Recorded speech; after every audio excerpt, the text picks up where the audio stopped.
2011 में सीरिया में शुरू हुआ गृह युद्ध अब और तेज हो गया है। उत्तरी सीरिया में विद्रोही गुटों ने एक बड़े शहर अलेप्पो पर कब्जा कर लिया है और सरकार और विद्रोही गुटों में संघर्ष भी तेज हो गया है। इन हमलों से निपटने के लिए ईरान और रूस सीरिया की मदद कर रहे हैं। सीरिया के राष्ट्रपति बशर अल असद ने इसके लिए उन्हें धन्यवाद भी दिया है। वहीं सीरिया की सेना ने कहा है कि वो विद्रोहियों के खिलाफ कार्रवाई की तैयारी कर रही है। इस बीच खबर यह है कि असद सरकार इजराइल के संपर्क में भी है और इजराइल सीरिया में ईरान के प्रभाव और हिजबुल्लाह की पकड़ कमजोर करने के लिए इस मौके का इस्तेमाल कर रहा है। इस संघर्ष का दुनिया पर क्या असर होगा, आज इसी मुद्दे पर करेंगे बात। कुछ खास मेहमान भी हमारे साथ जुड़ेंगे।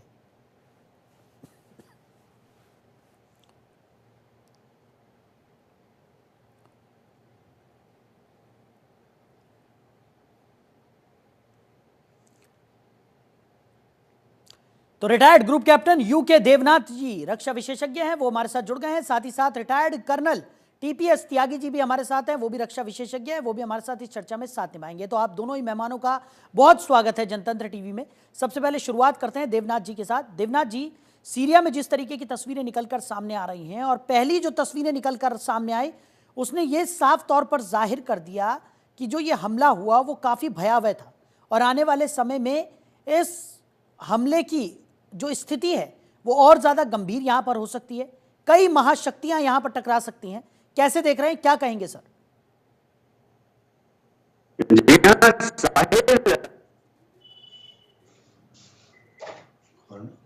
सर वो आपके साले के दोस्त देवनाथ जी माफी के साथ आपकी आवाज हम तक ठीक ढंग से नहीं पहुंच पा रही है।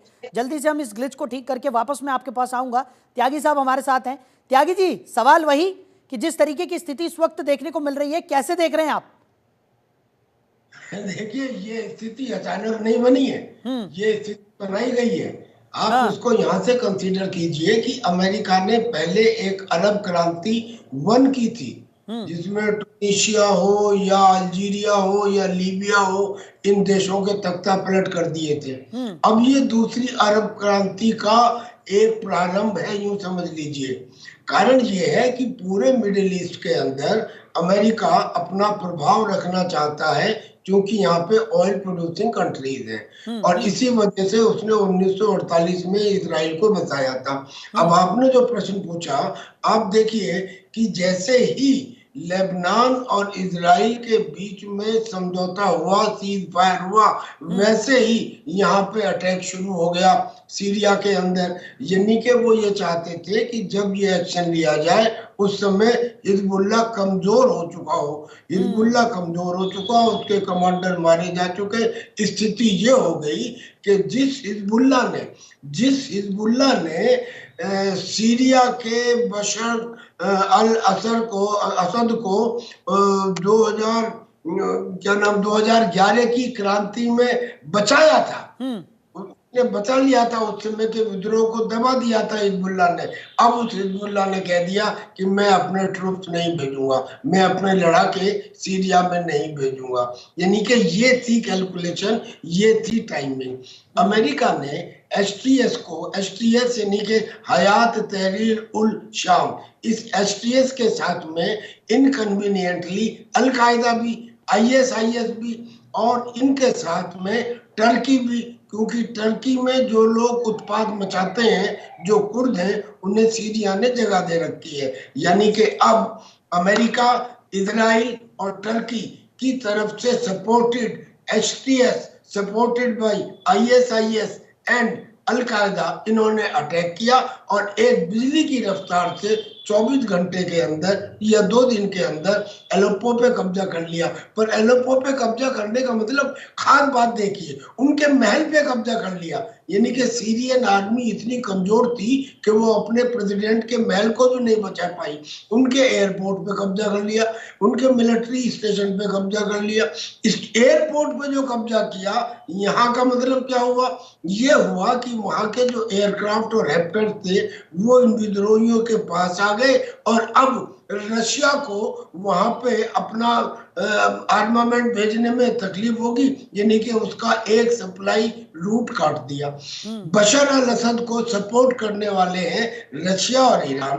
रशिया और ईरान ने वहां पे पहले से अपने मिलिट्री बेस बना रखे हैं। करीब करीब 100 से ज्यादा मिलिट्री बेस रशिया के हैं और 400 से ज्यादा ईरान के हैं। लेकिन ईरान अब वहां कमजोर पड़ गया क्योंकि उसका एक प्रॉक्सी हिजबुल्ला वहां पे आ नहीं सकता है। लिहाजा ईरान कमजोर पड़ गया इस वजह से, और रशिया कमजोर पड़ रहा है इस वजह से कि वो यूक्रेन के युद्ध में उलझा हुआ है, नंबर 1। नंबर 2, 4000 किलोमीटर दूर वहां से रशिया, यानी कि उसके लिए वहां ट्रूप्स भेजना तो संभव ही नहीं है क्योंकि वो खुद सोल्जर्स की कमी से परेशान है और नॉर्थ कोरिया से ट्रूप्स ले रहा है। यानी कि रशिया और ईरान इस समय मिलकर भी मदद तो कर रहे हैं बशर अल असद की, लेकिन कुछ कर नहीं पाएंगे। अब चाल देखिए, चाल ये है कि अमेरिका ने कहा कि अगर लीबिया ईरान का साथ छोड़ दे तो विद्रोही हमले खत्म हो जाएंगे। यानी कि ये this has been calculated over a long time, timing का इंतजार था। और ये पॉलिसी जहां तक सीरिया का सवाल है, बिडेन के जाने के बाद भी मैं समझता हूं यूं ही रहेगी। यानी कि सीरिया के अंदर पिछले 50 साल से मैसेकर चल रहा है। बशर अल असद के पिताजी जो थे वो इससे भी ज्यादा क्रूर थे। 30 साल उनका राज रहा सीरिया में, 24 साल से इसका राज है। 50 साल से विद्रोह के बाद विद्रोह हो रहे हैं। 2011 में बड़ा विद्रोह हुआ, 2012 में सिविल वॉर शुरू हो गया। वो किसी तरह से पिछले 3-4 साल से खामोश था, एक समझौता करा दिया गया था, अब वो दोबारा हो गया। मुझे लगता है कि अब ये अरब क्रांति 2 है, यानी कि अमेरिका अब सीरिया के बहाने ईरान को भी, और जो शिया कंट्रीज है जिसमें सीरिया भी शामिल है, लेबनान का भी आधा हिस्सा शामिल है, इन सब का वही हाल करने वाला है, वही तख्ता पलट करने वाला है जो उसने अरब क्रांति 1 में किया था। ठीक, देवनाथ जी आप कैसे देख रहे हैं, क्योंकि सबके अपने अपने आकलन हैं, सब अलग अलग तरीके से इन तस्वीरों को देख रहे हैं, और जैसी की स्थिति इस वक्त सीरिया में देखने को मिल रही है, क्योंकि कई सारी महाशक्तियां इसमें इन्वॉल्व है, और अगर इन तस्वीरों को समझना है तो यह भी समझना होगा कि इन महाशक्तियों का रोल क्या है। इन तस्वीरों के माध्यम से हम ये देख रहे हैं कि कितना भयावह पहला ही जो हमला हुआ है वो किस तरीके का हुआ है, कैसी तस्वीरें हमने देखी हैं। आने वाले समय में तो ये जो बड़े युद्ध यहाँ पर इस वक्त विश्व में देखने को मिल रहे थे, चाहे वो यूक्रेन, हिजबुल्ला, ईरान, इन सब के जो बीच जो जिस तरीके की स्थिति संघर्ष देखने को मिल रहा है, उससे काफ़ी ज़्यादा भयावह तस्वीरें यहाँ पर सामने आ रही हैं। क्या कहेंगे साहिल? ये समझना पड़ेगा कि दुनिया की जितनी महाशक्तियां हैं सब चाहती हैं कि पश्चिम एशिया में अपना प्रभुत्व बनाएं जी, चाहे वो अमेरिका हो, चाहे रूस हो, चाहे चीन हो। रूस 1992 में जब टूट गया उसके बाद लगातार कमजोर पड़ गया। अभी तो यूक्रेन के युद्ध में उलझने के बाद रूस के पास समय नहीं है और एक्स्ट्रा रिसोर्सेज नहीं है पश्चिमी एशिया पर अपना प्रभुत्व बढ़ाने के लिए। रूस का जो इन्फ्लुएंस है वहां लगातार सब देशों पे कम होता जा रहा है। चीन जो है लगातार कोशिश कर रहा है कि रूस द्वारा जो रिक्त स्थान पैदा हो रहा है रूस के पीछे हटने के बाद उसमें घुस जाए। चीन बहुत कोशिश कर रहा है कि शायद आने वाले दशकों में अमेरिका को भी थोड़ा शायद वो पश्चिम एशिया की राजनीति में कमजोर कर देगा। इसका एक नमूना हमने तब देखा जब आज से 1 साल पहले चीन ने सऊदी और ईरान की दोस्ती करा दी, जो कि दुनिया भर के लोगों को थोड़ा असंभव लग रहा था। तो अमेरिका बहुत कोशिश कर रहा है कि पश्चिम एशिया जो है, अरब मुल्क जो हैं, पेट्रोलियम प्रोड्यूसिंग कंट्रीज जो हैं, ये रूस के हाथ से फिसल के चीन के हाथ में आस्ते आस्ते ना चला जाए। तो ये उनकी रणनीति है, स्ट्रेटेजिक लॉन्ग टर्म ऑब्जेक्टिव है कि वहां जितने देश हैं ज्यादातर तो अमेरिका के पाले में ही हैं। यूएई से लेकर ओमान से लेकर कुवैत तक देख लीजिए, अबू धाबी तक देख लीजिए, सऊदी देख लीजिए, मिस्र देख लीजिए, सब अमेरिका के साथ हैं। ये इक्का दुक्का देश हैं जो कि चाहे अमेरिका के विरोध में ना हो लेकिन अभी तक क्लियरली अमेरिका के हाथ में नहीं है। जैसे कि लेबनान है, अमेरिका चाहेगा कि लेबनान आस्ते आस्ते अमेरिका के साथ आ जाए। जैसे कि सीरिया में हम देख रहे हैं बशर अल असद की सरकार जो है वहां मजबूती से बैठी हुई थी उनके पिताजी के जमाने से ही। ये थोड़ा देखना पड़ेगा कि उनकी सरकार चाहे डिक्टेटोरियल हो लेकिन जो एक्सट्रीम रिलीजियस एलिमेंट्स हैं उनसे लड़ रही है। वहां जो जिहादी तत्व हैं वो दशकों से कोशिश करते रहे हैं, चाहे आईसिस हो, चाहे अलकायदा हो, या उसके पहले भी कि या कुर्दिस्तान के लड़ाके हों, वो हमेशा दशकों से कोशिश करते रहे हैं कि बशर अल असद के सरकार को उल्टा कर दिया जाए। बशर अल असद जो है थोड़ा पढ़े लिखे हैं, ये समझना पड़ेगा। उनका एक्सपोजर यूरोपियन कल्चर के साथ बहुत ज्यादा है। वो यकीन करते हैं पश्चिमी मूल्यों पर। तो ये जो एक्सट्रीम ग्रुप हैं वो उनको टॉपल करने की कोशिश कर रहे हैं। हाँ, अमेरिका को इसी बहाने एक मौका मिल गया है। सीआईए के एजेंट्स जो हैं उन 2011-2014 से वहां ऑपरेटिव हैं। अमेरिका ने अपनी प्राइवेट आर्मीज को वहां पे लगाया हुआ है। कल भी अमेरिका ने एक बहाने से सीरियन गवर्नमेंट फौज पर हमला कर दिया। अमेरिका की जो फौज है वो डिप्लॉयड है कई जगह पर। इराक में डिप्लॉयड है, अमेरिका की फौज कई जगह डिप्लॉयड है, ऑफिशियली जॉर्डन में डिप्लॉयड है। तो एक ट्राई जंक्शन माना जाता है, ट्राई जंक्शन जहां पर कि इराक की बॉर्डर, जॉर्डन की बॉर्डर और सीरिया की बॉर्डर मिलती है। तो अमेरिका ने क्या किया है पिछले कुछ दिनों में, जो अपनी इराक की फौज थी और जो जॉर्डन में अमेरिकन फौज थी, उनको सीरिया में घुसा दिया है। और ये लोग सीरिया के अंदर घुस के सरकार, जो गवर्नमेंट ट्रूप्स हैं, उनके पास ऊपर छोटे छोटे हमले करते रहते हैं। इन्होंने वहां अपने प्रेजेंस को बढ़ा दिया है। और जब सीरियन फोर्सेस ने परसों इनको रोकने की कोशिश की, तो अमेरिका ने सीरियन सरकारी फौजों पर बड़ा हमला कर दिया।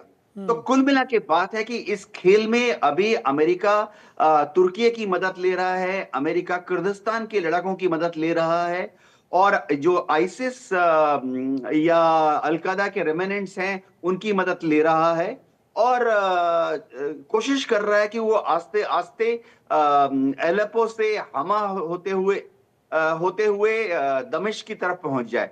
लेकिन दमिश्क अभी बहुत दूर है। एलेपो तो है उत्तरी सीरिया में, तुर्की के बॉर्डर पर, और दमिश्क जो है वो दक्षिण में है, बहुत गोलान हाइट्स के पास। तो शायद बशर अल असद इस बार भी रशियन और ईरानियन मदद से सरवाइव कर जाएंगे, लेकिन हाँ, अमेरिका जो है उनको इतनी आसानी से छोड़ेगा नहीं।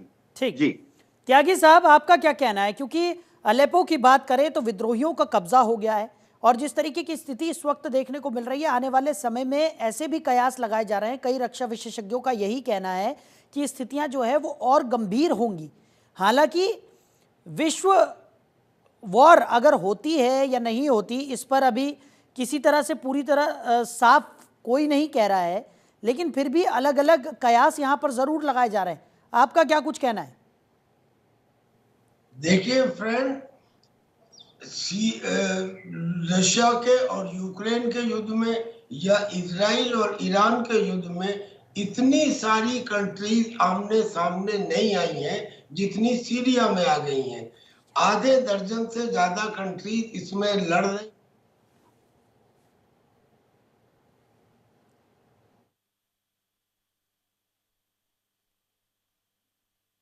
अब ये भी पता लगा है कि चाइना ने भी अपना सपोर्ट दे दिया है बशर अल असद के फेवर में, यानी कि रूस के साथ में। ऐसे में जो ये लग रहा था कल तक कि पूरी तरह से जो विद्रोही हैं, मेरी आवाज आ रही है आपको? हेलो जी त्यागी साहब, सुन पा रहे हैं हम, बोलिए। अच्छा जी, जो कल तक ये लग रहा था कि जो विरोधी ग्रुप है,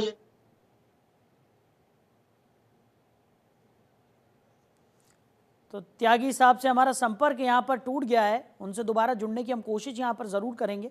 देवनाथ जी लगातार हमारे साथ बने हुए हैं। देवनाथ जी, अमेरिका की बात हमने की, रूस की बात हमने की, लेकिन रक्षा विशेषज्ञ अपने अपने आकलन लगाए बैठे हैं। आपको भी पता है, क्योंकि आप भी अच्छी खासी समझ रखते हैं, और हम लगातार देख रहे हैं कि इस तरीके की जब युद्ध की स्थिति बनती है तो सबके अपने अपने आकलन होते हैं।